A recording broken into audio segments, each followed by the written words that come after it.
We did it. Are we doing it again? We're doing it again. All right. And hopefully this time I got it right. Take And two. We're actually going to the correct channel. Folks, welcome to Pods the Watchmen, a companion podcast for the upcoming HBO miniseries about the Watchmen. And I say miniseries, Right. Clay, Right. because there was some recent news Mm-hmm. from Lindelof. Well, that you know I like minis. Mini pigs, mini little teacups. it's going to be a mini, I guess. Yeah. It's going to be 9 episodes for the first season. And so far, that's the only season that we know of. We don't know if it's going to be multiple seasons. They haven't ordered a second season. That hasn't been announced. And as far as Lindelof has explained to the audience, he went ahead and made this so that it's a self-contained story that fits within one season. If he gets more, he said he would be happy to pick up the reins and continue on. And I don't see how they wouldn't give him more. But nevertheless, hearing that makes me a little bit anxious. Well, I'm happy about it. I mean, no sharks to jump over. Right. You know, so whatever. Yeah. That's how it goes. And folks, if you are checking us out on our podcast, today is October 14th, which is it's the disappearance day from Leftovers. Ah. It's a day of significance. Right. It's also my anniversary. Oh. And but we're actually recording this in advance. So it kind of is like a disappearance day of your manhood. Right. How? Yeah, Why do you sorry. say this? I know. That's mean for a Friday. Sorry. I suppose we should introduce ourselves. I am Grant Davis, and along with me is Clay LaPointe drinking a beer.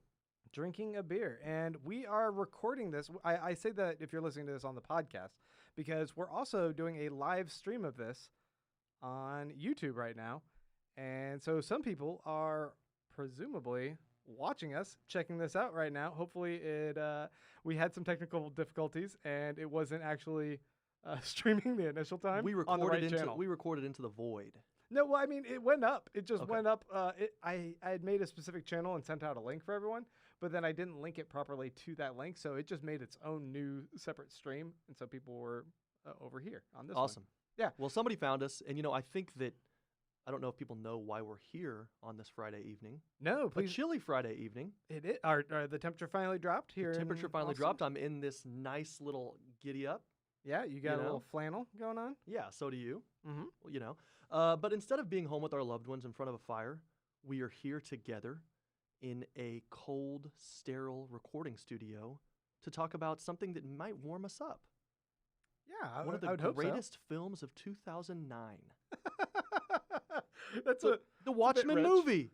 We are talking about the Watchmen movie. Yes, Zack Snyder's 2009 epic movie. You know how after a tough relationship, kind of the bad times fade, and maybe 10 years later, you'll remember the good times and kind of look fondly on that person? Yeah. It hasn't happened for me, but I'm saying, that's what people talk about in romantic comedies. Theoretically, yeah. Do you think that 10 years, I mean, I just watched this for the first time 2 days ago, but for you, somebody who watched it ostensibly 10 years ago, has absence made the heart grow fonder? Has time massaged away those rough edges? Absolutely. I Wow. remember leaving this movie and just being kind of about it. And going back and rewatching it, I was a lot more forgiving and very impressed with a lot of what was accomplished in this. Well, we can't even stream a podcast on the right YouTube channel. So the fact that he got this out, This is fair criticism, yes.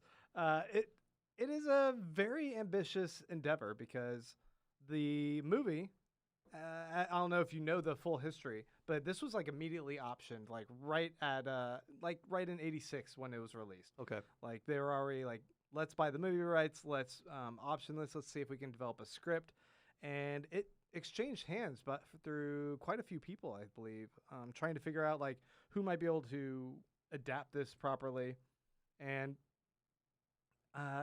it struggled. Mhm.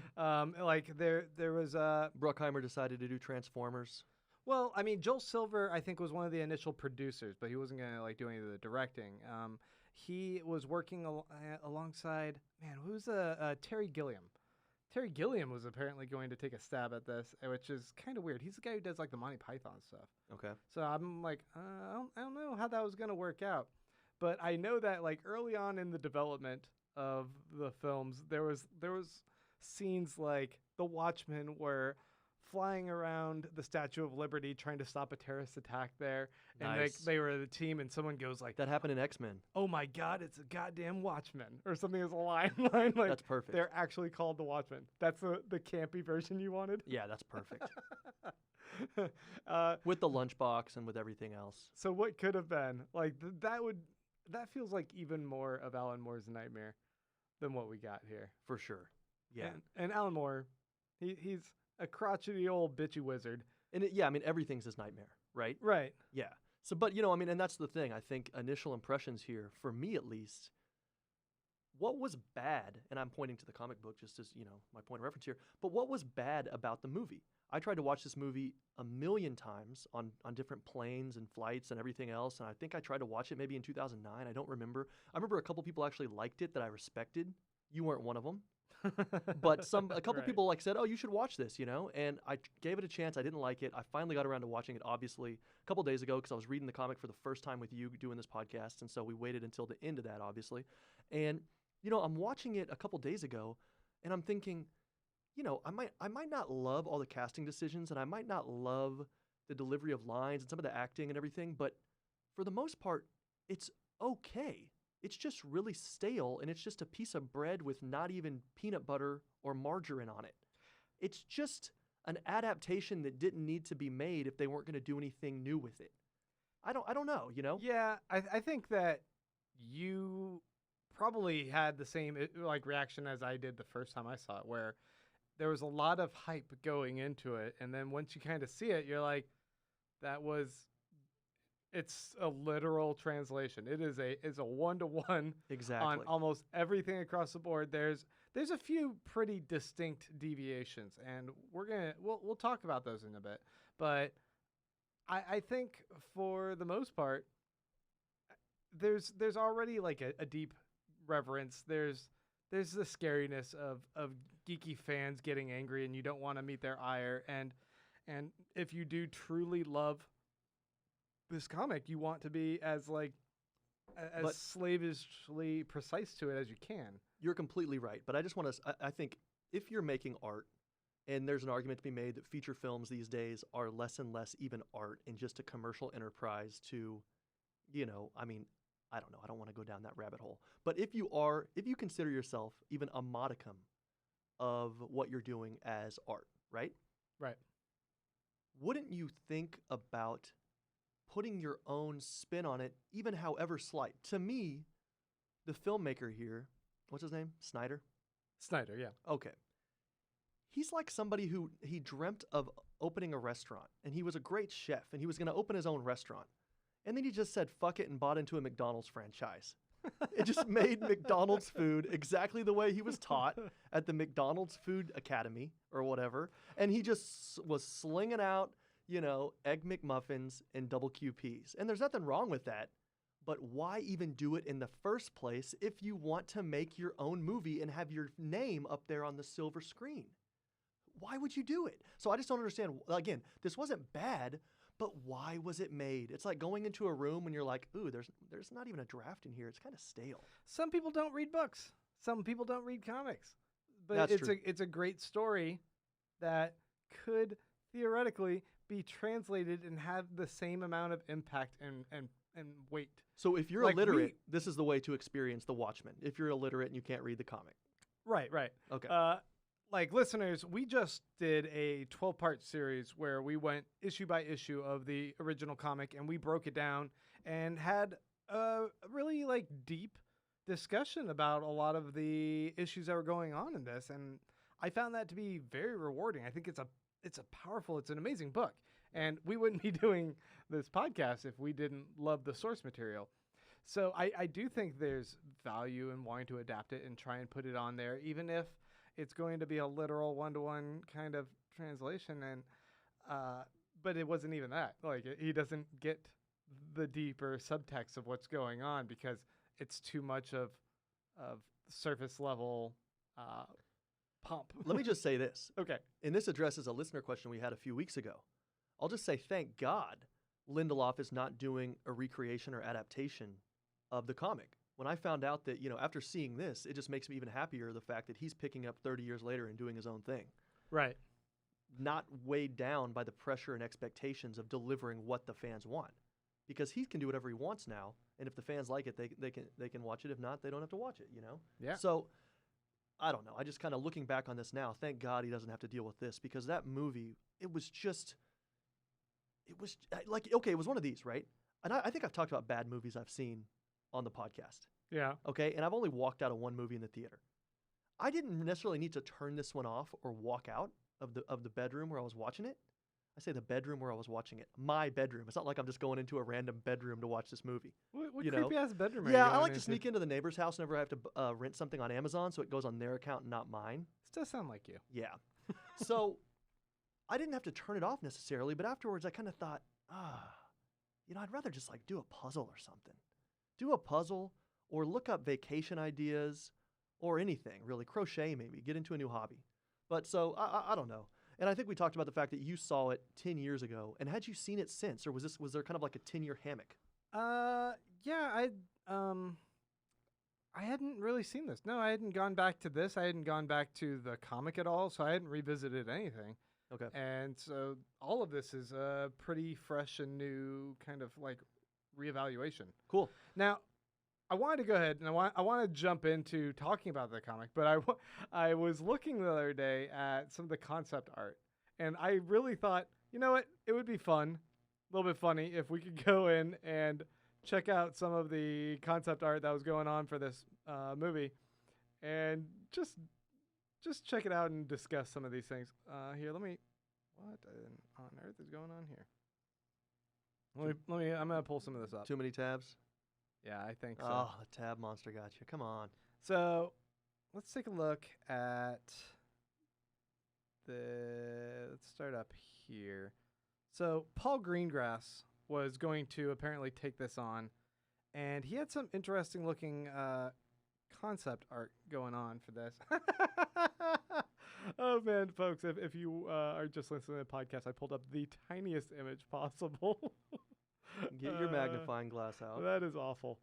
But he had some like really cool looking art here, like this really futuristic looking space age thing where Dr. Manhattan's standing in his crystal palace on Mars, and I don't know, it feels more spacey. There's something that's kind of grounded about the Mars that Zack Snyder did, which I appreciate, I guess.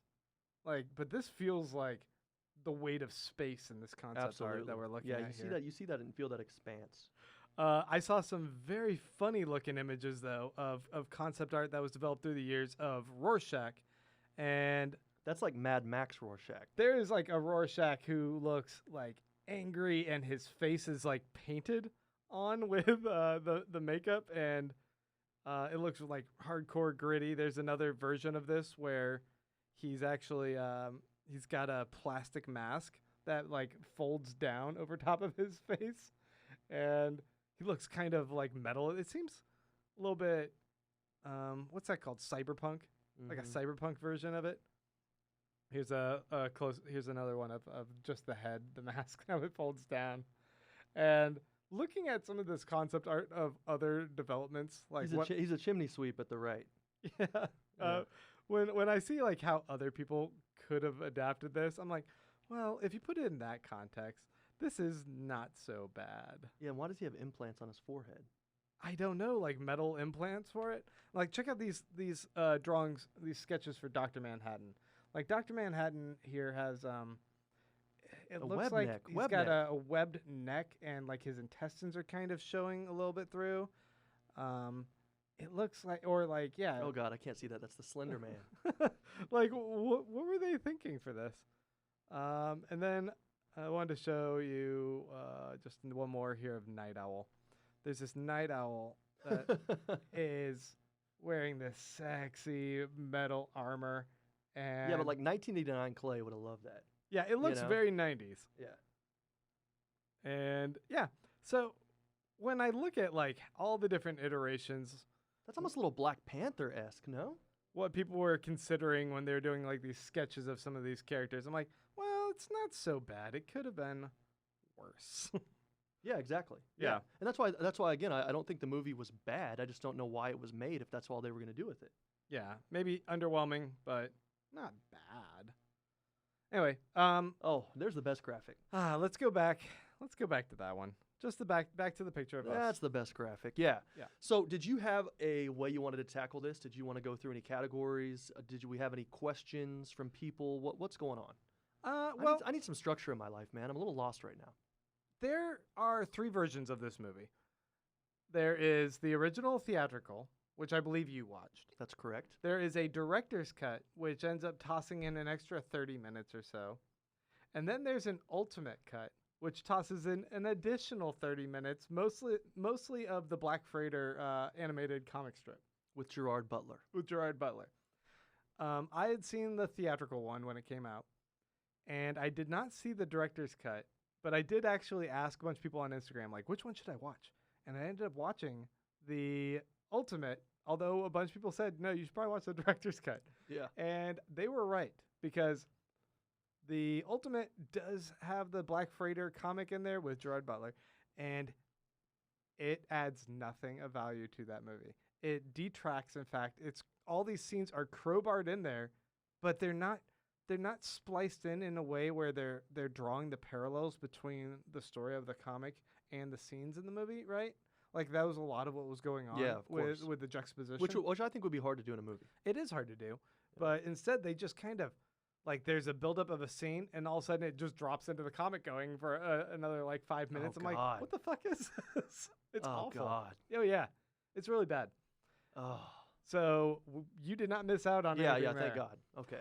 But how was the actual animation though? If you just separate it entirely, like would that be its own? Would it be a good 30-minute cartoon on its own? It is released on its own. It feels kind of like Spawn or something, kind of Todd McFarlane-y. I don't know. It's got some really heavy inking on it, and it's okay. It's really graphic. Mm-hmm. I don't know. Okay. What about the other 30 minutes that were actual live? Or the hour, or however much it was. See, I'm not actually sure what all was different. There are a lot more scenes, I think, with the Bernards. There weren't really many, if any. Yeah, I doubt you even saw them. I don't think I saw them. Did you see anything with the Top Knots? I didn't. And did you see Hollis get killed in the movie? I didn't. Yeah, all of that is added in. Okay. It's pretty much like every scene Yeah. from the comic was wedged in there. So I guess the only kind of ancillary or, fringe character we had was the therapist because he made it into the original. Yeah, the therapist, you probably saw as much as I did of the therapist. Mm-hmm. And the detectives weren't in there. They weren't a character in any of the extended. Okay. So I was kind of surprised there. Like, oh, no, I'm not following the detectives really. Okay. I mean, the only detective we need is Rorschach anyway. Oh, yeah. He's a badass. I'm not in here with you. You're in here with me. And how he delivered that was a really good part. Yeah, and I mean, I would actually, if you don't mind, do you think it would be cool right now to kind of talk about casting?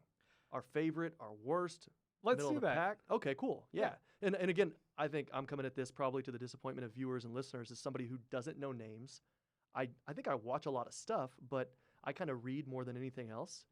Right. And so I'm not somebody who knows names. I'm sorry. So I'm kind of like, oh, he reminds me from this or that. So just looking at this, divorced from everything else. I'll try and cue you on the names of Yeah, I everyone. appreciate that. Thank you. Yeah, I rely on you. As best I can. My favorite. Well, damn, that's tough. Can I do toss-up? Yeah. Okay. I think Rorschach was great, and I think Dan was great. I think those were both great casting. Am I wrong? No, but I found that I was a lot more underwhelmed by Rorschach, Jackie Earle Haley, in the second viewing than like I was completely enamored. I'm like, that guy just fucking knocked it out of the park. That was perfect, right? And then I watched it this time, and I wouldn't necessarily blame him so much as I would blame some of the like directorial choices, the pacing of everything in this movie. It's really slow in scenes where I want it to not be so slow. I want there to be a little bit more of a punch. Something about his voice just wasn't really jiving for me with how I kind of reread the comic and like envisioned the character. I think too with him, that's a harder character to nail. I mean, with Dan, it's pretty easy. Right. Somebody who's burnout, doesn't have much going for him, treading water, and then all of a sudden, they put the costume back on, and now they're a superhero again, and they have all this confidence and self-worth, and they get the girl. I mean, that's pretty easy, right? Rorschach, there's a lot more going on. So for him, I just thought, hey, they got that actually kind of right. Like, I thought it was kind of believable, Agreed. Like, tonally, they nail Rorschach, right? But it just seems like Rorschach doesn't seem like the guy who has patience. Yeah. And yet his line delivery in a lot of this is like him, like, really slowly taking his time and discussing stuff. And I'm like, what is going on with, like, how you're saying these lines? Let's crank it up a notch. Let's speed this up. So I don't know. I wasn't fully jazzed as much in the second viewing. I still think it's a solid performance. But was he? Well, I mean, give me your best. I was about to say, was he your worst? But yeah, who's your best? You know what? I think that, like, through and through, Dan. Yeah, for sure. I wasn't feeling Dan the first time, I feel like, but I went back and watched, like, what Patrick Wilson does with that character. He's everything that character needed to be. Yeah. He's a little bit awkward, but he's kind of like dopey and endearing in a way. He ends up being the real heart of the movie at the end, which is another deviation from the comic. Like the end part where he not only witnesses the murder of Rorschach, but he also goes in and he's the voice of the everyman who, like, beats the shit out of Ozymandias once Ozymandias allows him to. And just so that he can give a speech about, like, this shouldn't be who we are. Yeah. Like, I'm like, okay, I buy it. Yeah. Yeah. I was a lot more accepting of his character in this movie. And I mean, he was my favorite too. And I think that that's funny that we agreed on that.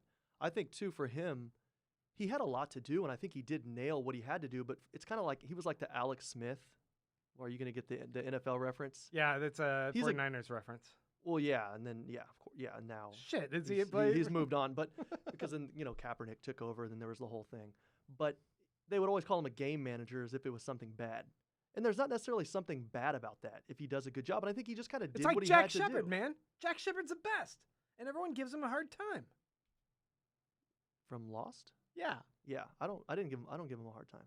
Oh man, people are all like, man, Jack Shepherd, that guy's just leading people down the wrong path. I'm like, no, man, that guy, he stepped up to the plate. This is the most animated I've ever heard you. He's doing the leadership role, and he deserves some respect, man. It's heavy as a crown, man. Heavy is the head that wears the crown. That's what I'm trying to say. Wait a second. Did you just watch Spider-Man 2 again? Far From Home? Because they say that, and we just rented that 2 nights ago and watched it. Hold up. When do I not watch that movie? Did you? Okay, I know this is not a Spider-Man 2 Far From Home, but I watched it for the first time on Thursday. Oh, yeah? Yeah. What'd you think? It was not the cartoon one that I loved. What was that one called? It's not Spider-Verse. But, it's not I don't even think it's as good as Homecoming. No, not at all. No. But it was still good. Whenever they first made it all about aliens and stuff, I was like, can't we just take this down a notch and just make it about somebody here who's mad, just a regular villain? And they did that eventually, so thank God. Right. I'm tired of aliens. I'm tired of extraterrestrial stuff. I'm tired of multiverses. Just give me some baddies. I want my friendly neighborhood Spider-Man, and I got it. So, who was your least favorite casting? Are you ready for that? You're on. You got so many devices right there. I do. I'm like toggling through a bunch of things. My least favorite casting. You can't say Nixon. It's kind of tough because I feel like the first time I watched this, I wasn't liking Silk Spectre. I wasn't liking Malin Ackerman playing her. And hey, what else has she been in? She looks so familiar, and Diana and I were like, "Who is she?" She was in some other TV show. Doesn't she look familiar? She's just like somebody you would know, like off the street. She was in Billions. That was on Showtime. Okay. Yeah. I don't know. She's been in a couple different TV shows. Okay. I'm not sure other movies that she's been in, but thank you for not saying the word billions like Trump does. I don't know. Billions and Billions. Does he say it like Montgomery Burns? He does actually. Billions. Yeah, he always says millions and billions with like extra syllables. Okay, so what are we pulling up here? Oh, well, I had actually posed this question to our Instagram audience of what was your favorite performance. And so I thought I'd just kind of run through and see what people were saying. Yeah. One person says Jackie Earle Haley because of the intensity he brought, but Patrick Wilson brought subtlety, which, yeah, I agree. Another person said Patrick Wilson, which I'm surprised.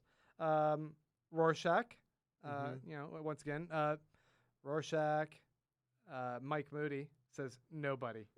I think he does not like this movie as much. A couple people are saying Dr. Manhattan, Billy Crudup's character. You're fucking kidding me. Jeffrey Dean Morgan.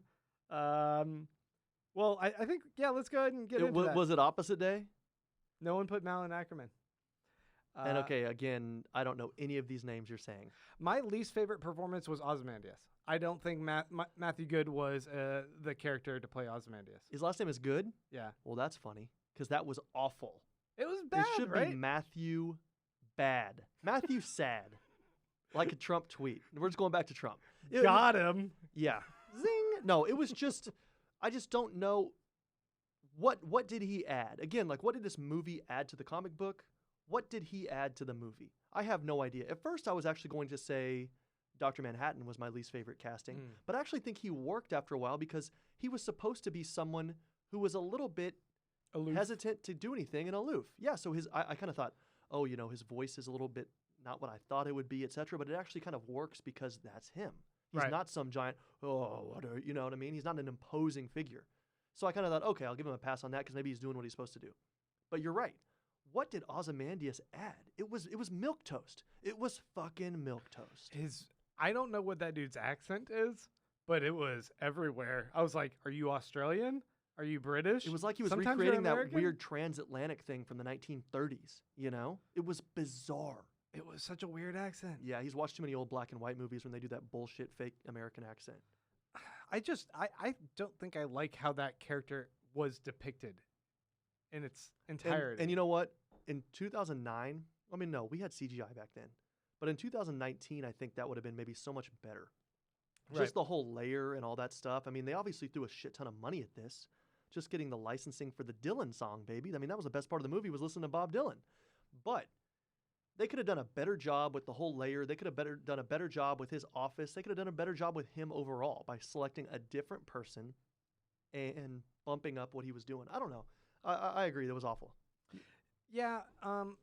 So did we just both agree on best and worst? I think for the most part we did. I was going to say, in regards to Dr. Manhattan's character, when I was first watching the movie, I wrote down Dr. Manhattan, voice too high and gentle and relatable. Exactly. That doesn't make sense for this character. He should be kind of talking in like a monotone robot. He doesn't understand. He doesn't really have time for people, but he felt too relatable. And I was like, I'm not sure if I'm feeling that. And, it turned out that once we got to his backstory, once we got to his kind of tripping through time and he's back on Mars or whatever, and he's going through this is my history. Suddenly I was like, yes. Yeah. I'm with the character. I like that soft earnestness and that voice, and yet he doesn't give a shit despite sounding like he might. In a way, it kind of worked better for me after that part. Watching him, I think there's probably two famous dolphins in media. The third would be Echo the Dolphin, the old PlayStation game, or actually that was a Sega game, I guess. There's two famous dolphins, Flipper, and then what was the other dolphin? We're about 7 or 8 years old at this point. It's a movie about people who are exploring the deep sea, and they can talk to a dolphin. Yeah, Dan Marino. What? Is that the other dolphin you're talking about? They named that dolphin Dan Marino? No, Are you doing a Ace Ventura reference? Dan Marino. God damn.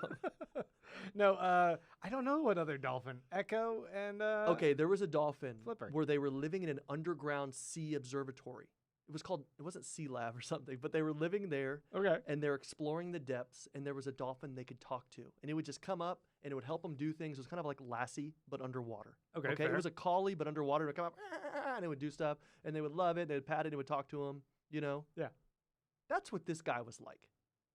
He reminded me of this little friendly dolphin who would just come in, and then he just pops into a scene, and he goes, and then he leaves again and splashes underwater, and we all think, oh, that was a gentle creature. He's like a little kid it's like Damien, but when he's soft and gentle, and he doesn't seem to have the concept of his power, and he doesn't have the intimidation that should go along with it. Precisely. I'm ignoring the penis here. No, you're not. And You are not I'm ignoring thinking it. of a little blowhole. And So I'm not thinking of that. behind us is a picture of Dr. Manhattan, and if you can see close enough, Those are some nice quads. He's a triathlete. Here's the thing: if you read the comic, he's not that hung in the comic. They cast the actor who's the body. There's a body double guy, and that guy actually just died. I think this past month. Gigantism. the- Too much blood rushing the other way. Yeah, the Dr. Manhattan body guy just died. Interesting. Um, Oh, so they actually used. Oh, okay. So I didn't know how they actually did that. yeah, they grafted Billy Crudup's little face onto this big muscle man's body. He wasn't really that much of a muscle. Was he really a muscle man? He wasn't like he was just like a naked, pretty fit and trim dude. Here they got a jacked dude for the movie. Yeah. And it's funny because even when you look in the flashbacks, he wasn't this ripped. But when he decided, oh, I can remake my own body, I'm going to make myself super muscular. Precisely. That's And that's what what I he- was thinking. Like, why does he need to be like strong with muscles if he's strong with tachyons? But whatever. I'm going to make myself a schlong. I I'm mean- going to be completely hairless because, Girls like the long except for ball. his eyebrows. He grew in eyebrows. So he's making some editorial choices here, right? He grew in eyebrows. He doesn't have the hair anymore. But he also decided to have like some dark things going around his eyes for some reason. He has 2 kids under the age of 5. Yeah, I think he's just tired. I can relate. Yeah, I think he just stays up too late. Yeah, he's just tired. So tired all the time. Yeah. Sad eyes. Yeah, no. So at first I did not. I think. I mean, it's funny that we've agreed on this, and usually we don't agree about anything. That's why we're at least in the top 3 of each other's best friend lists. Yeah. Just because it's kind of like We can't ever be number 1 because we can't agree on it's it. kind of like hate fucking. We just love to hang out because then we have angry sex. That's not how we need to oh. describe it. Oh, okay. So, okay. What about some of the other characters? Like, I think we could say that the worst casting Oh, yeah? was the original Silver Spectre. Carla Gugino? Did I do something wrong? I there we love go. her. I don't know. I love her in everything. What that did she does. add? I think she's great as the Was she the believable? bombshell who, yeah. What's her real age? Because I was watching this thinking, this She's is a fucking chameleon, man. this is somebody who isn't that old, and her voice was not old. Like, I know somebody. Oh, like her playing the older version of her. I'm like, That's what I'm saying. That was a joke. And that's like one of my least favorite things. If you're going to make the effort to put on face makeup, at least make the effort to change your voice a little bit or do a little more with some gray hair dye. I fucking hate that. Otherwise, why not do it? Or, I mean, I'm sorry. Otherwise, why do it? We can just, if we're pretending anyway, let's just pretend with the actress as she originally is. So I guess that was my problem. I just didn't like it. Right. Well, I loved Matt Frewer as Moloch, the guy with the pointy ears, the bad guy who has cancer. Yeah. I just love that actor as well. Cool. Max Headroom. He's been in some other stuff. I think it was in The Burbs and some other movies. Okay. I should not refer to The Burbs as the first thing I come up with for Matt Frewer. Come on. But he's in a ton of stuff. He's one of those bit actors that just does a whole bunch of background stuff. He's a working man. He's a working actor. Who do you think is He's the a character Who do you actor. think is the best working man? Who's the best working man? Because I have my answer, and I'm somebody who doesn't watch nearly as much stuff as you. And I don't even. And the thing is, I don't even know if he's a working man anymore. But I still think he is a working man. Go on. Initials JCR. JCR. And John C. Riley. Yeah, absolutely. Yay, I got it. I mean, my bumper sticker is Jesus Christ is my rock star. So that's where you were thinking of That's JCR. why, because you were talking about You're You're thinking about my Lord and Savior. No, I'm talking Yeah. about John C. Riley. That guy, to me, he pops up in things. It's like, does he take a day off? He just loves to work. And every time I see him, I'm like, I'm better for it. right. You know?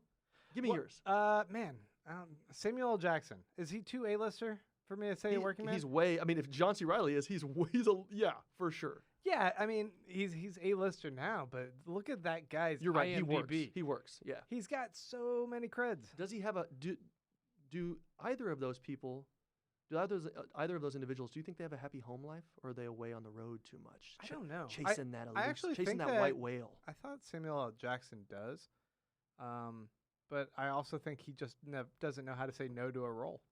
Yeah. So And he'll be there's, like, and there's "Hell nothing yeah, wrong I'll with do it. it." Yeah. Why not? Why not? He's great. Yeah. Okay.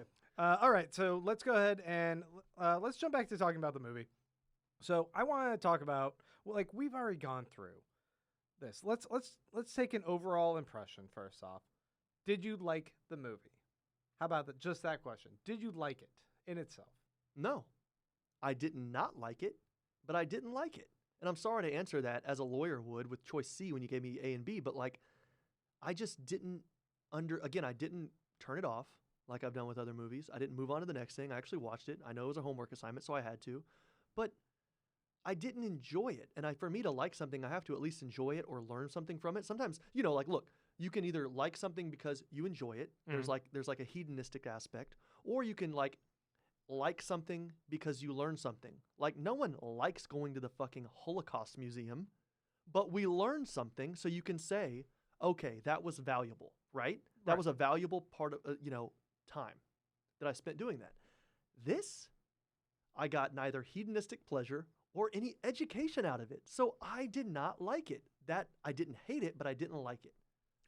What about the sex scene to Hallelujah?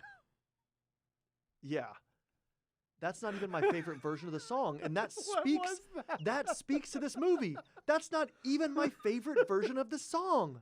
If I had to pick a worse scene from this movie, it was that. And you know what? But why couldn't they have used Jeff Buckley? Why couldn't they have used Buckley with the kiss starts? His voice is higher. It's fucking beautiful. That would be beautiful. He's kissing. Hallelujah. I've kind of found myself, and now I'm going to be a man. Two and then it superheroes cuts. fucking in a Night Owl's Archie thing? No. It's not a good song for it. But then they used, like, what was it, like Leonard Cohen? What the hell was going on? Man. No, it was a sad day when that happened. I would say that was the worst scene of the movie for me. And you know what? Malin Ackerman, who's up here on the screen right now. Wait. The name is what again? Malin Ackerman. Wait. You're just doing Malin. a bunch of syllables. Malin. Okay. That's her first name. Ackerman. Okay, thank you. And she played Silk Spectre. I thought... you found the worst photo of her, by the way. I did not grab Getty Images. I need to prep a little bit better and get better images next time. Yeah. But she was okay throughout the movie, right? Then when I saw the sex scene between her and Patrick Wilson, she was great in that sex scene as far as acting. Yeah. He was not. Like, you don't like the way he has sex. I did not like how I want he you to say did it. the scene. You don't like the way he has sex. I don't like the way he has sex. Right. Okay. So what did you not like about that performance? I don't know. He felt, I guess maybe this is true to character, but he felt very stiff, very awkward. Well, that's better than what happened on the couch when he wasn't stiff. All I mean to say is, let us not judge lest our performance be judged. She felt like she was actually having sex. Like, she did a performance where I was like, I buy it. You're in this scene. Right. Him, it felt like he's like, thrust one, thrust But have two. you ever seen? Give a sideways head look. Have you ever seen dancing? Like, when you watch people dance, we're just placeholders. Men, we're just there so the woman has someone to spin around. I mean, and I don't mean we're spinning her around. I mean, she's spinning around us, and that's life. What are you doing in the bedroom? I guess not the right thing. I don't know. I guess I need to get mirrors or something. I mean, geez, I need to step it up. Get acrobatic. Okay, yeah, let's move on. Speaking of acrobatic, yep, there is a scene where they are charging through the prison when they're doing the prison break. Right. That was cool. It was cool. There's a lot of great hallway fight scenes out there. And in fact, now that we have Marvel over on Netflix, they did all their series of Daredevil and Iron Fist and Luke Cage and all that. Okay, the Daredevil hallway fight scene was kick-ass. And the fact that I can say that and you know what I'm talking about shows how kick-ass it was. It was that fucking was badass. Incredible. Yeah, absolutely. It 100% was. And so when I see this, I'm like, it's an all right fight scene, right? Mm-hmm. It's not that, but that said, it was pretty good. And watching them do all their flips and everything, I was just thinking, man, I am so old. I threw out my back this week. My back this week. Mowing the yard, picking up my daughter's hair bands off of the carpet. You know what? I was like, what the hell? Andrew Bogut the year I think the Warriors won their first title. He threw out his back like 10 games into the season, and he's had a storied history of. He's an Australian basketball player, by the way. Right. He's had a long history of injuries, and he was healing from an injury, and then he reached down to pick up his sunglasses or something and threw out his back, and he was out for another 20 games. And for somebody who makes like $25 million a year, reaching down to get his glasses, he just gave away like $5 million. I mean, NBA salaries are guaranteed, but his team's gonna be like, come the fuck on. But no, I think that also goes to the point of, I think you either asked me before the show or on air, was this an action movie? And the fact that I enjoyed that hallway scene so much tells me that it wasn't an action movie, because that action wasn't even that great. But I was like, oh yeah, fuck yeah, superheroes, let's go. And there's such weird, like, over the top gratuitous violence that happens, like, kind of out of left field for this movie. It didn't feel like it was. Well, they got consistent or necessary. They drank the Sin City juice. It was like that weird Frank Miller kind of movie thing, right? Where it's like, why did a fist go through the wall? Why did a fist need to go through the wall? This is okay. There's a few different things that are big deviations, and let's go ahead and jump into it. Some of the big deviations. They talk about there being one superhero. Hollis Mason even says the first superhero, but why the hell are Ozymandias and Comedian and Night Owl and Silk Spectre all punching holes through brick walls? Every single one of them does it. It looks awesome and it looks cartoony. And is this a Scott Pilgrim movie or is this the Watchmen? I mean, maybe they have like these steel-toed boots, but like steel knuckles. I mean, maybe it's something like that, because we know a robotic sleeve that like can handle the impact. No, I mean it's ridiculous. I'm just trying to give them the benefit of the doubt. But yeah, it didn't make sense, and I don't know why they had to do it. Sometimes I think like less is more, and less could have been more here. We had a great debate about Ozymandias catching a bullet, and then this movie removes all doubt when he dodges bullets left and right. Was that a great debate? We had a debate. Yeah. That was, again, I'll say this too, just to kind of give some context and preface this statement. Okay. I watched this when I was home from work with a fever, and we don't need to go in anymore. There was some GI stuff, but let's leave that. Let's leave that off air. I shouldn't have brought it up. Fair. I'm watching this with about a 101 fever, going not necessarily in and out of sleep, but I'm not paying attention the whole time. And I had to go rewatch little parts. I'm kind of dozing, off. Right. And I see that, and it was full alert. It was all hands on deck. Why in God's name is he doing that? What's going on? If he's doing that, then why isn't he doing everything else? And if they're punching through walls, why aren't they doing so much more? I don't understand any of it. It's inconsistent, and the violence is so dramatic and over top. Like it's one thing to like shoot someone, but to have like all the fingers shred off and blast apart. They have one scene where it seems like they're like, let's kill Leah Iacocco. We gotta fucking kill that guy. And so they blast his hand, blast the leg, and then they put a bullet straight in the head. I'm like, I'm thinking that guy's dead. Yeah, probably so. Probably so. Was that the guy you hated the most of those guys? Fair enough. But I just it didn't feel like it definitely doesn't feel tonally like this, the comic. Because the comic does violent things, but it doesn't seem to relish in gratuity. And when it does that, gratuitousness. Yeah, no. And when it does that, when it does go too far, it knows to pull back. Right. And it knows that I don't know if it knows at the time, because we're looking back on it with 35 years right now. But it does it for 3 or 4 panels, and of course, also Alan Moore's working within this sweet 9-panel frame that he was using so often. You know what I mean? So it's like he has these limitations in place already. He has 28 pages, 28 times 9. I mean, he's going to have a couple splashes, whatever. But he's limiting himself. And whenever Snyder does this, it's like, was he just think? I mean, okay, and that gets to the heart of it for me. This movie was so bland, so boring. He's editing it, and he thinks, okay, Spider-Man 2, Far From Home. Mysterio goes, double the damage right there. Remember, they're doing whatever. Yeah. And again, I've only seen the movie once. I don't. But he's like, double the damage. That's what Snyder did. He's probably like, oh yeah, let's blast a finger off here. That's gonna be cool.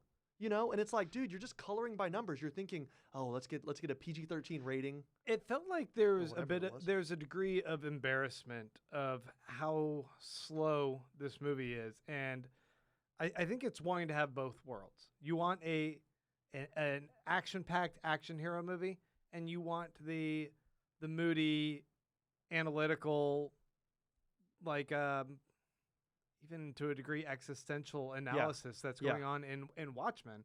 Like it's a deep and brooding crime comic. It's not necessarily Crimea comic. crime comic. yeah. It's not necessarily a superhero. It's not a beat 'em up action superhero. And that's a thing. good point. Let's, hindsight's 2020, and we obviously, I think actually you've done a lot of great things in your life, but let's think about other superhero movies that were out back then, because now the genre has exploded, and really that's the only thing that's going to make money these days, because it can get sold to China and people around the world are going to buy it. Mhm. Although, and now China's going to censor it and make sure nothing is too crazy about there. But let's just think about what else was there in 2009. I think back then, right, the X-Men were out with Beast and Kelsey Grammer. We had Spider-Man. Didn't we have Spider-Man back then? Like the Toby whatever. Yeah. Okay, so what else do we have? Because all I mean to say is, the now superhero comics can come out, and you can really take some liberties and do stuff like really creative stuff. Like even think of Deadpool. You know what I mean? Mhm. Like really funny, really well done. It's still a superhero movie. I don't think it's necessarily this great like piece of art, but wow, it's really enjoyable. They're doing something cool. Fourth wall breaking, fun stuff. Yeah, totally. And really creative and inspiring, and well, not inspiring maybe, but inspired. This. Where were they? I think when studio execs are like greenlighting this, they might be thinking, what is this? Where does it fit with other movies right now? We're just trying to make Notting Hill. We're trying to see if we're trying to see how much Hugh Grant can make for us. Do they really care about this? And do they know what it was? And did Snyder know what it was? You said he had done 300. Right. These days they would just have Jon Favreau or whatever do it, and it would be great. Yeah. Very interested to see The Mandalorian come up.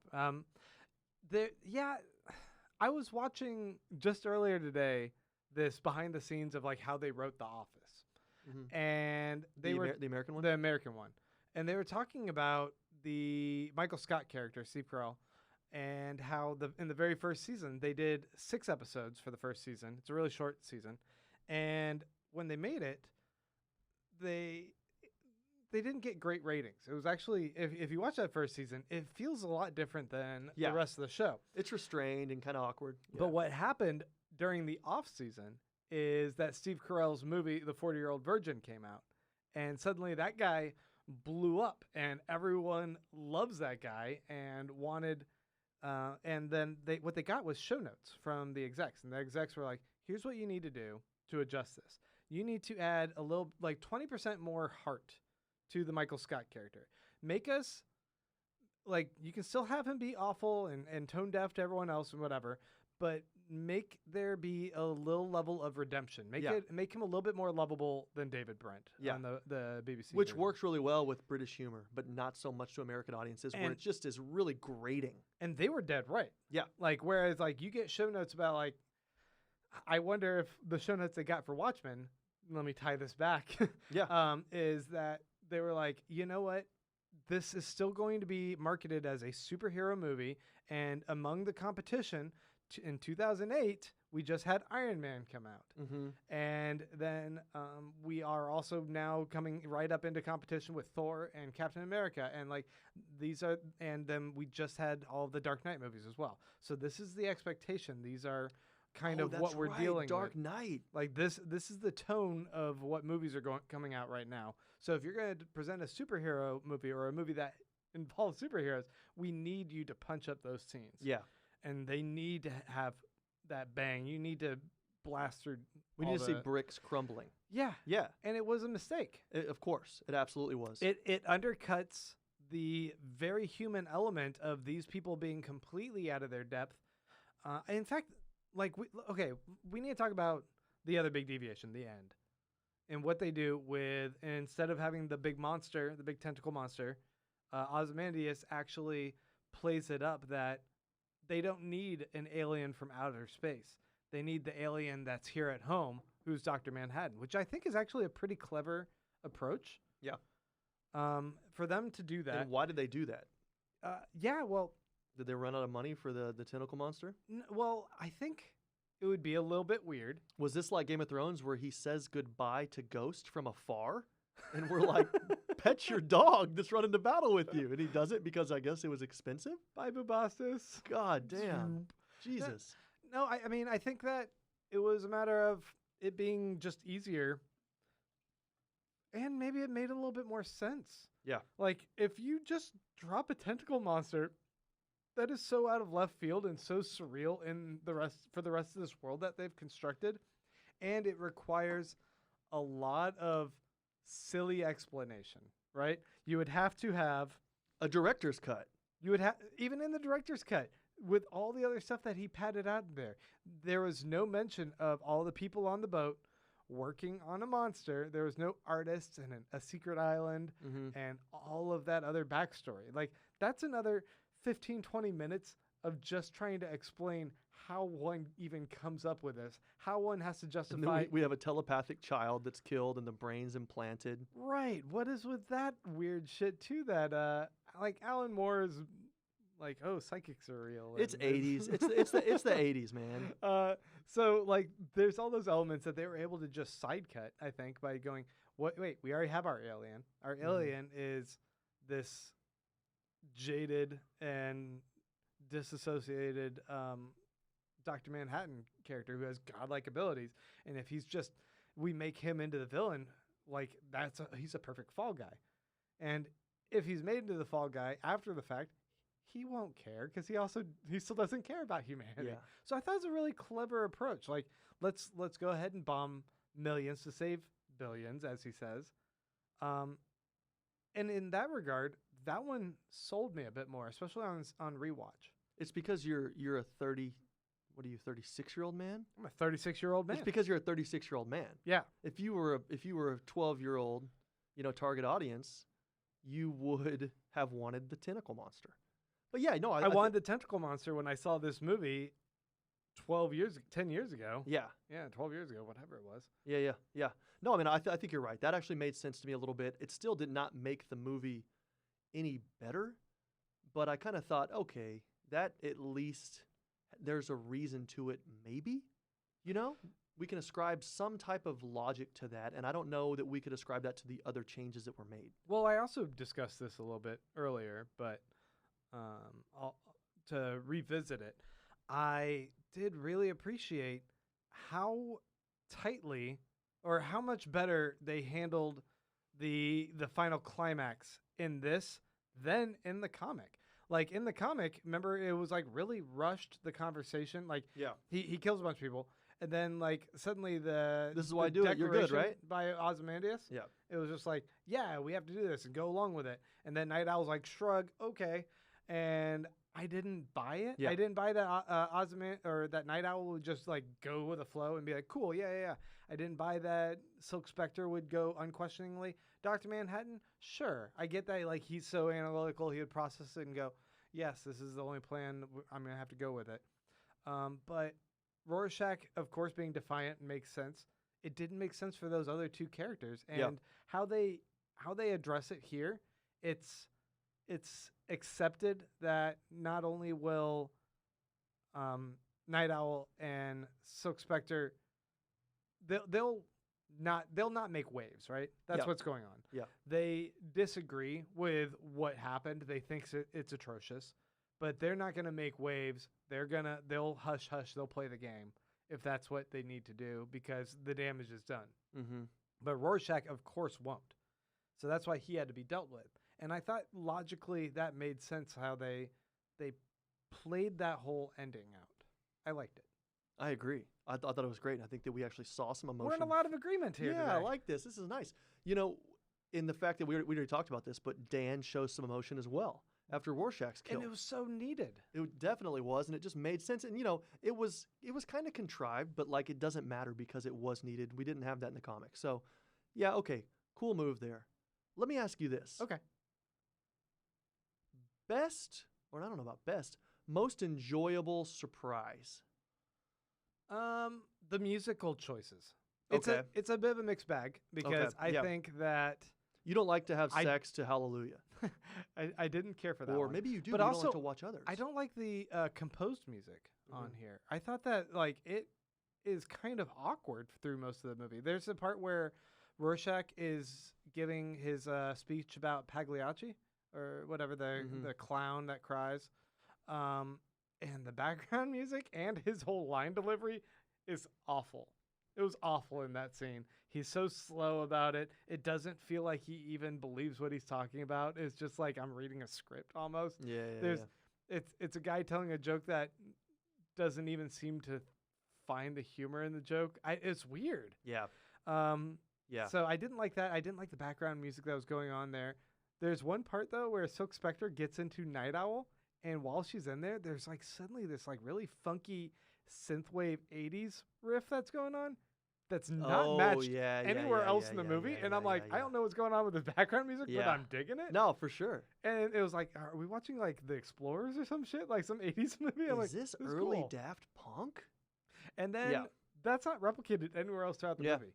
But when again, it's like, why are they making these choices? They're throwing this stuff together and there's no real vision. But like so when you said like biggest surprise or best surprise, like I didn't like that aspect, but the actual music tracks that they put in here, it's a great soundtrack. Even Hallelujah, if it's a Leonard Cohen version or whatever it is, that's a great song. Like all those choices are awesome. Like how that played into the intro was fantastic. I thought that Dylan's obviously, I'm not making waves here by saying he's like a top 4 of all time.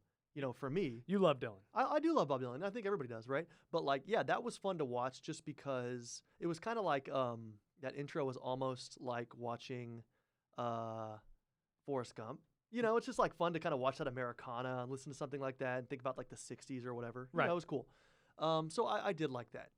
For me, my biggest surprise or my most enjoyable surprise was actually seeing, and this is stupid, but actually seeing the colors change on Rorschach's mask. That was cool. I actually thought that was really interesting, and I didn't understand. It was another one of those things where his mask looked great. Yeah, it really did. And like actually looking at some of the early prototypes, which I hadn't seen before, so thank you for showing those. But I'm like, okay, I'm really glad they did this rather than like a welder's mask that they had up for him earlier. That welder's mask is so awful. Yeah, it really is. This was really cool. It's kind of one of those where I don't know how they did it necessarily. You know, maybe you could say that it's just the way the light hits it. I'm trying to like logically do this, but it was cool. It looked cool. I liked whenever he was blown up at the end, how it was this also kind of a Rorschach mask thing. Right. It was cool. I like that. I think they really paid a lot of attention to Rorschach, at least visually, and I thought it really worked. You know what? There's this one little element that you didn't see because you didn't watch the Ultimate Cut, but in the Black Freighter story, when he makes his ship, he unfurls his flag for his little raft, whatever. And the raft has a distinct Rorschach symbol on the sail. And I was looking at that and thinking, was there supposed to be some sort of symbolism of Rorschach being this guiding force that was going to bring salvation? But change you at the same time. Yeah, you're going to go through some change, but Rorschach's going to be the mechanism, the vehicle that kind of brings forth the hope for salvation, even if ultimately. I think you're overthinking this. I do. But I was like, why did they put the Rorschach symbol on that? I think it was just easy. And again, it's because Snyder's like, wait a second, we've thrown this 3-minute animated clip into this part of the movie. Let's tie it back somehow. Why did they do it? It was so bad. Yeah. It was so unnecessary. It was really bad. It was just... we got some questions because of regarding what you asked here. We got some questions, or rather some answers to my question, which was favorite scene from the film. Okay. One person says all scenes with Rorschach's first kill, and Night Owl's no. Yeah. The owl ship sex scene. Someone said Night Owl 2 actually said the owl ship sex scene. There we go. Anything with the comedian, Rorschach's death, the no, Night Owl and Rorschach versus Ozymandias, and the Mike says the end credits. Rorschach which he didn't in the see because lunchroom. he turned it off. Do it from Rorschach. Do it. And his death scene. Not a scene per se, but Dr. Manhattan's origin is 100. And yeah, I agree. Yeah. That origin scene was actually pretty dope. Yeah. And the the slow-mo Zack Snyder opening. And you know what? That's another thing I wanted to ask you about. What did you think about that intro, that opening sequence?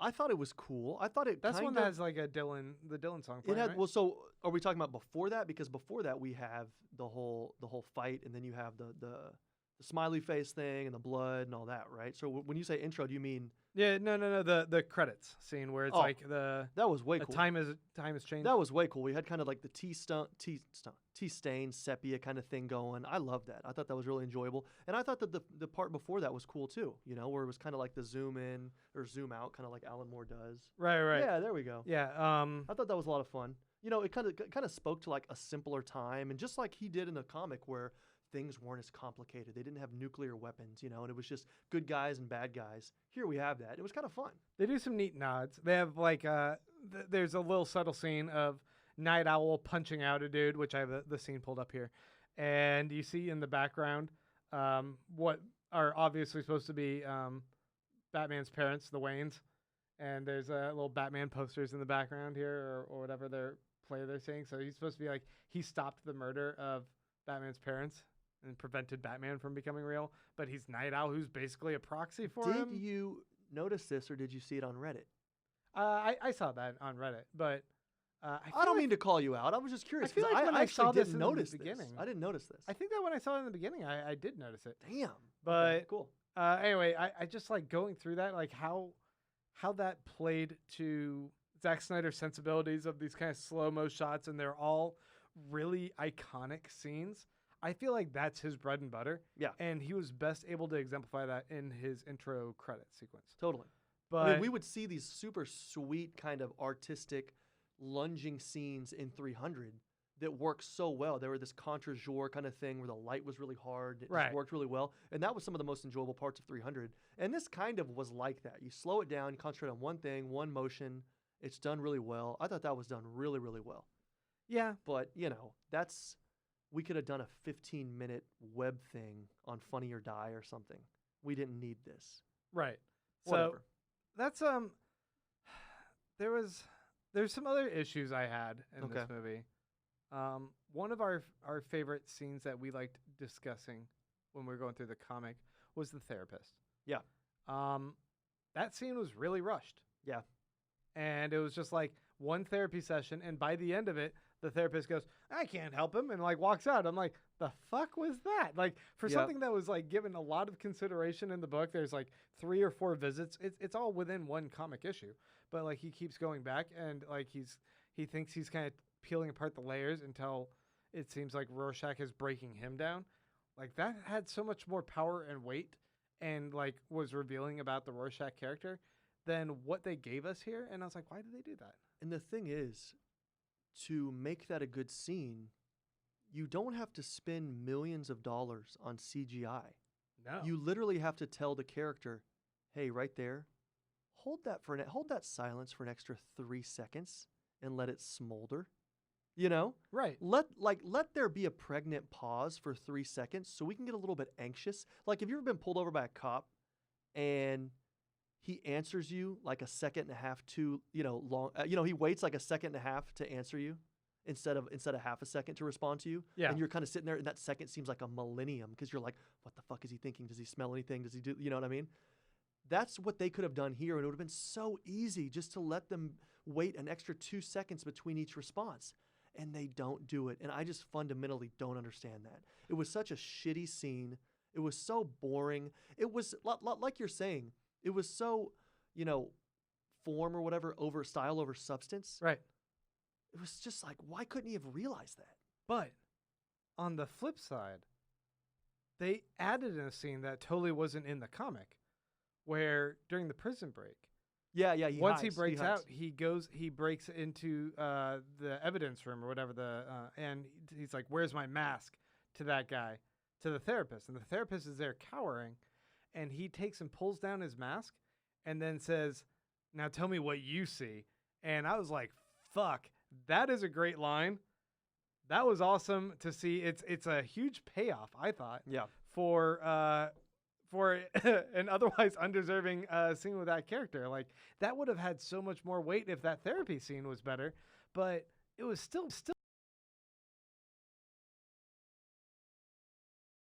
the original book. And I was like, that was such a good scene. Yeah, I think you're right. I bet Alan Moore was kicking himself like, shit, I should have come up with that one. Damn. Like, then rather than him having to go fish out the mask, his second mask from elsewhere. Yeah, rather than have the therapist go home and have dinner and, like talk to his wife and stuff. Yeah, just do Right. that. No, that was a cool scene. You're right.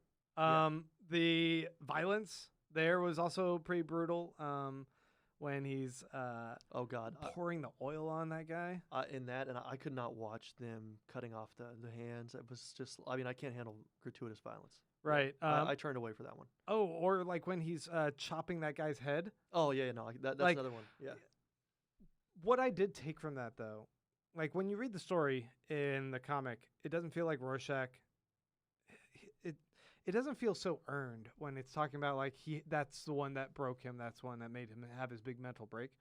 But here I got it. At first I didn't. I'm like, okay, you probably seen a bunch of crimes, whatever, but the quavering in the voice that was going on with Jackie Earle Haley as Rorschach, and like him just unable to cope with like the absolute inhumanity, the brutality of what this guy just nonchalantly did to this girl, And the fact that he just kind of hides behind the social justice system saying, arrest me. He's like, and he's just like, no, and just fucking butchers him. I'm like, I believe it. Like, I see how you are now the person that we see in the comics and in the movie here. And there's a couple of things like this and the pulling on the mask scene that I thought Zack Snyder sold better than the comic. Or like he was able to make an adaptation. It's easier to do. You're right. It is easier to do violence whenever you're dealing with something that's live rather than something that's drawn.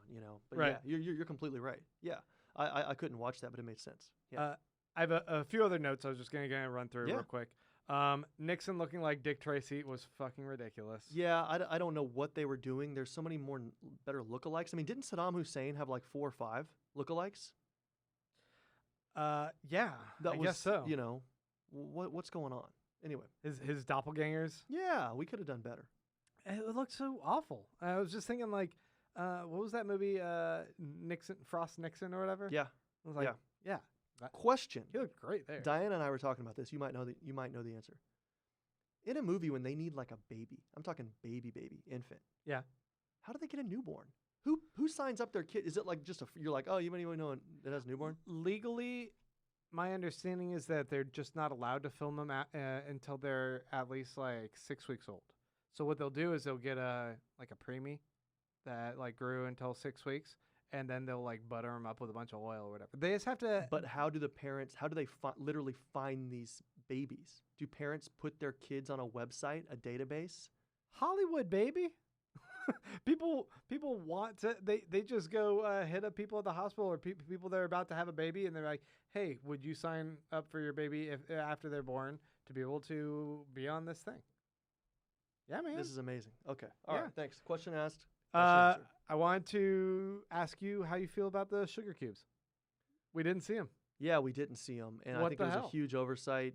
I know that people are against littering these days, and I get it. Would the movie have been better if there had been some sugar cubes? Well, I think I actually talked to you before we did this podcast, and I said, let's do the sugar cube rating. Instead of 5 stars, we got 5 cubes.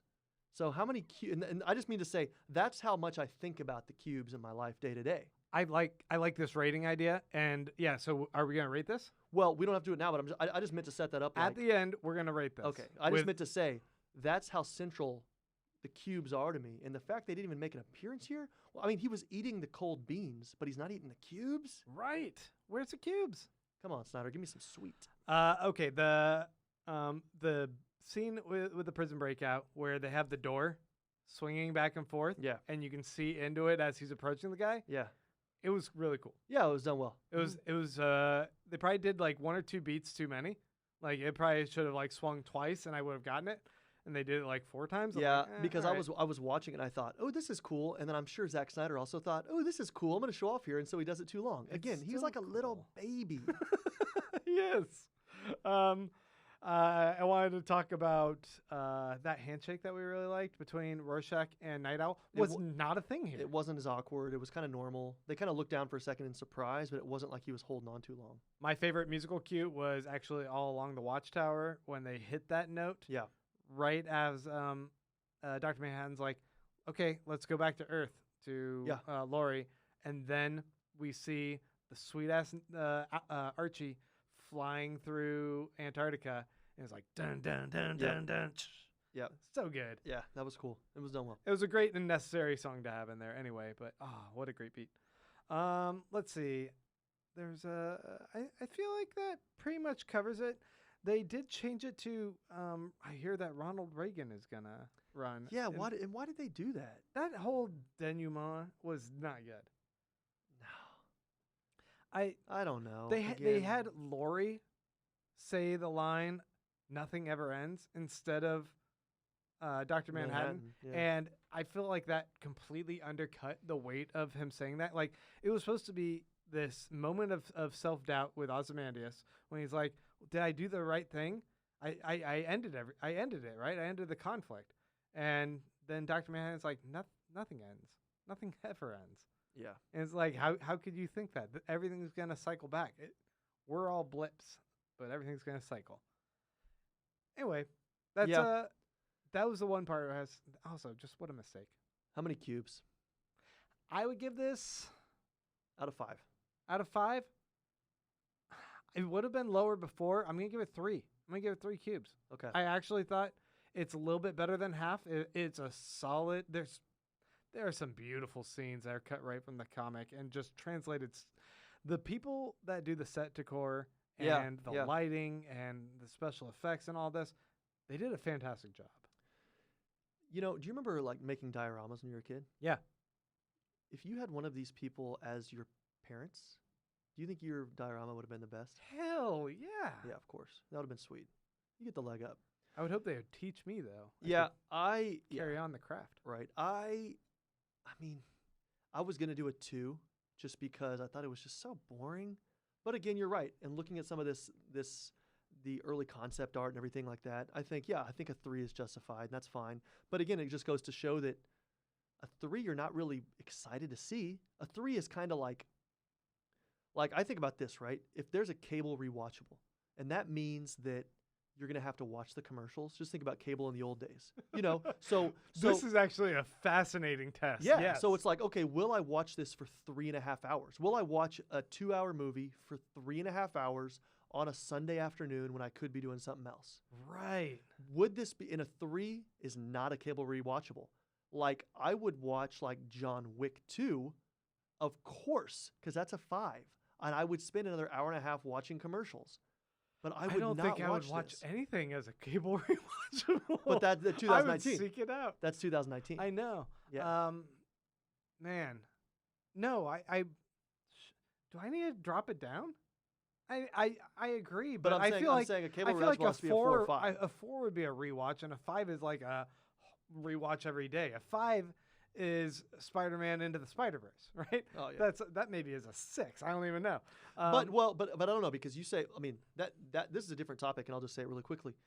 A great film is not necessarily one you can watch every day. Like I think that Silence by Scorsese is like one of the best movies I've ever seen. But do I necessarily want to watch that every day? Fuck no. My favorite show of all time, The Leftovers, right, other than Frasier, do I want to watch season 1 every day? I never want to watch that again. So you're right that, okay, a 5 is not necessarily you want to rewatch all the time, but a 5 is like artistic merit and or watchability. I'm going to drop it down to 2.75. Oh, no. You can't do cube. The cubes they have to consist of an entire cube. Fine. I'll give it a 3. Fine. I'll give it a 3. I'll give it a 3. You give it a 3.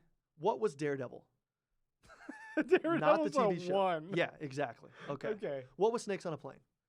I never watched it. That's the only movie I've ever left in the theater. Really? Yeah. Okay. Never watched it. You never watched it? But Samuel Jackson doesn't say no to a script. Yeah, it all comes around. We have a couple questions I wanted to get to before we wrap up this episode. And if you guys want to go ahead and follow us over on Instagram, you can follow us at Pods the Watchmen.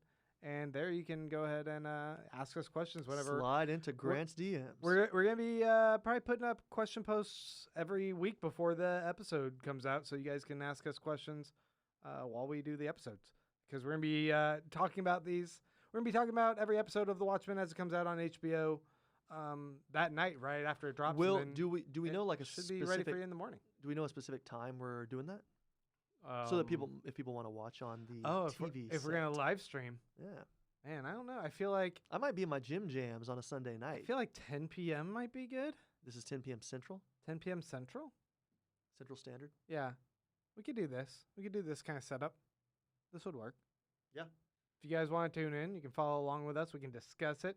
We'll be in our pajamas You because could it's a school night. You can even drop some comments here on the live stream, which we've gotten a couple. And that's pretty cool. So, hello to everyone who's on the live stream. And but anyway, if you guys go to Instagram, follow us there. You can ask us questions there as well. And first question comes to us from the Minimal Nerd, who says, what do you think of songs used in the movie? I mean, we kind of addressed this already, but. Yeah. I think for the most part, I liked it. It was this Americana element that kind of gave this movie some legitimacy in a way. I'd say like an 8 out of 10, 9 out of 10. I liked him a lot. All right. This next question, Clay, is definitely for you. What's the influence of Bob Dylan's music on the creation of Watchmen itself? What do you think about that? How do you think he influenced Alan Moore in creating Watchmen? Well, we know obviously with Dylan's lyrics and everything, it's questioning authority. I mean, the whole 60s, early 70s. I mean, even earlier than that, we know that Bob Dylan's biggest inspiration on his guitar had, this machine kills fascists. So we know that that's about questioning authority and questioning people who will monopolize and bottleneck power and take power for yourself. And kind of this land, I mean, Guthrie, this land is our land, was kind of this idea about sharing and not this weird nativism that was going around after this was earlier than World War II. But, this idea about sharing the world, sharing the land, sharing resources, it's blah, blah, blah, all the stuff that hopefully we're still working on as a society today. And, we can point to specific lyrics with Dylan, but just generally speaking, yeah, questioning authority, a little bit of a conspiracy kind of thing, and on some of Dylan's stuff, like Subterranean, etc., but just generally speaking, I think that kind of counter to the 1950s Eisenhower crew cut haircut thing where America's always right. Oh, first the Russians were our allies in World War II. Now they're our enemies. We're always at war with East Asia or whatever, the 1984 kind of bullshit. So I think that, yeah, I mean, you can see that without Dylan, there would not be this Watchmen comic. Without this 1960s counterculture questioning authority, and thank God they did, with these crazy things like even thinking about miscegenation laws and not being able to marry someone of a different race, which is insane, that people were questioning back then, we would not have Watchmen. And I think that I'm sorry to keep going. We wouldn't be married men. We would not. So and I think you talked about it too at the end of 12, was it 11 or 12 when, who's watching the Watchmen, right? And it is this idea of who is making all the decisions and should they be making the decisions? You said, look, everyone on the streets of New York, they're just trying to help out. Right. They go through life and yeah, there are scuffles and there's conflict, but they all rush to help each other. They don't rush to shut it down. And the wealthy with their power, uncontrolled power, unchecked power, they decide to just drop a bomb. I mean, it wasn't a bomb, it was like tachyons or whatever, and kill millions of people. Right. And so it's that idea. And I think that kind of speaks to Dylan this speaks on Dylan and it kind of continues that. Thank God. What do you think? I agree. I don't know much about Dylan himself. I never really listened to music. Yeah. I feel like maybe I should remedy that. But tell me your favorite artist in the last, Maroon 5. Yeah, I cool. love Maroon 5. No, I'm kidding. Yeah, okay, cool. Do we have any other questions? We got one last question. Is this about Sabash and why he wasn't featured more prominently on the last episode? No, but it is Swole Sauce Incorporated. Yes, okay, Swole my Sauce favorite. Is back. Which director do you think would have done an equal or better job with this film? What do you think Moody would say? He would say, anyone? Director Butts. Yeah, or something exactly. like that. Yeah. See more butts. Hi, Moody. Now I feel bad because this is obviously my favorite listener/viewer, and I don't have an answer because I don't know directors. Man. So you go. Okay, I'll start off. Who did Waterboy? I'll start off. Let's just mute your mic. Man, I would say my go-to person, like one of my favorite directors, is Alfonso Cuarón. And he's the one who I always point this out. He's the one who did the third Harry Potter, the Prisoner of Azkaban. Yeah, which so I thought sweet. was awesome. It was So sweet. It was the first deviation from the Christopher Columbus being like really slavish to the material, and I thought it worked out really well. And I appreciate when directors aren't constrained by the material and the world that built, as long as they understand the concepts, the core behind it. And that's what Cuarón was able to do. He was able to translate the world of Harry Potter and modernize it, make it feel real. And he kind of set the whole franchise on a new trajectory with the way he stepped in and kind of changed things around. And so I would love to see what that guy would have done with this same material, the performances he would have done. Whereas Zack Snyder, but it was still loyal. It was still loyal to the source material, which was great because he struck that balance between being loyal but also doing his own quirky thing. Right. I mean, fuck, give me Lindelof. Yeah. I'm getting my favorite guy right now. Yeah, I mean, he's not a director, of course. He's a showrunner. But man, I'm excited to see what he's going to do. And tell the because I didn't know about this until maybe a couple years ago from you. Obviously, a showrunner is for television, right? And what's going on there? Why the different terminology? Oh, well, with a television show, they ended up kind of branching off and etching out a role for a person who has the one central vision, and he or she is going to maintain the consistent vision for the show across all episodes, writing out the Bible for what the characters all need to be, what their arcs are going to be throughout a season, especially when shows started transforming into being more serial instead of episodic. Yeah. They wanted to make that transition, and the prominence of showrunners being known by audiences, and they now nurture their babies is much more of a modern iteration in the television landscape. This is our vision. Right. So it's like now you get showrunners who pitch their own show, and then they get to carry out that from beginning to end, rather than there being a show that kind of comes up by committee. Yeah, and we used to have pass it off to other people to kind of run that, and you go start a new show or whatever. And some really great shows. I mean, let's look at some early not early, but let's look at Cheers. Right. You could take season 3 Cheers and watch either episode 4 or episode 15, and it doesn't matter which one comes first. Right. But obviously whenever something becomes more serious and serialized, like you're saying, you need to actually have a consistent vision. Anyway, I didn't know about that.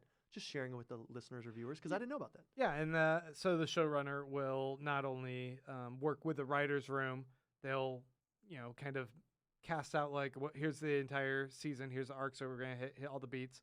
Then they'll say, this is going to be the story for this episode. You go ahead, and they'll assign it out to different writers. So writer sets, be you write this episode, you write this episode, you write this episode, bring it back to me. I'm going to do my master edits, and I'm going to rewrite half of it, whatever. Yeah. It depends on what they get from different people. But they're they're the master director. They're seeing through the entire vision. Then they'll also sometimes go in on set and be they'll work with actors and be no, actually, here's your particular motivation. Mike Schur is one of my favorite ones. Okay. Mike Schur is the guy who does he does The Good Place, which I know you don't like. But he also worked with Parks and Rec. He did The Office as well, or worked alongside. He was one of the writers there. And I think he's fantastic with everything that he does. And he talks about how he just he collaborates with all his writers and has this vision, and it makes it a really open environment for it. I think it's really cool. I don't know if I've told you this enough, but to me, you're my showrunner.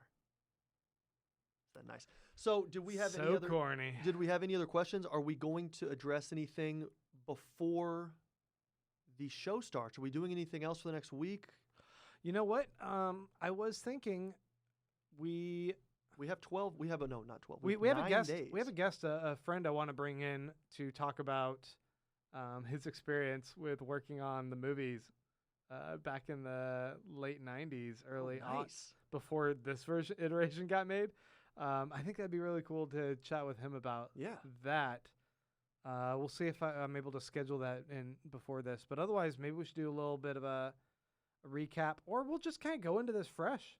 You know, I'm excited to just watch this pilot, watch it with you, and just turn on the cameras. Yeah, I think turn on the we're- audio and just talk about it. I think I am too, and I think that we might have one or two things for our Patreon patrons. Right. Until then, right? Maybe in the next week and a half. So if anybody wants to support us on Patreon, that would be sweet, and you'll have access to the goods. Patreon.com/Who Pods the Watchmen. Go there and make a per month pledge. Actually, it used to be per episode, or I always thought it was, but it's actually per month. So you can give us $2 a month, $5 a month, $10 a month.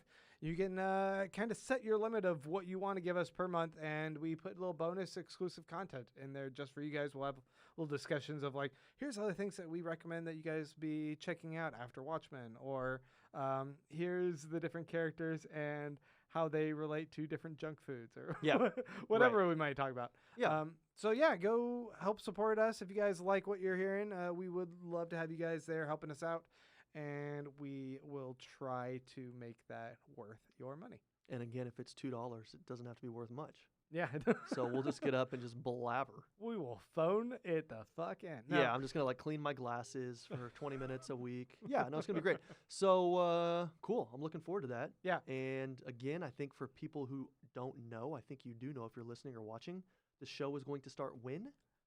October 20th, next Sunday. On HBO. On HBO. So either have your subscription ready or have your parents' account ready, or somewhere.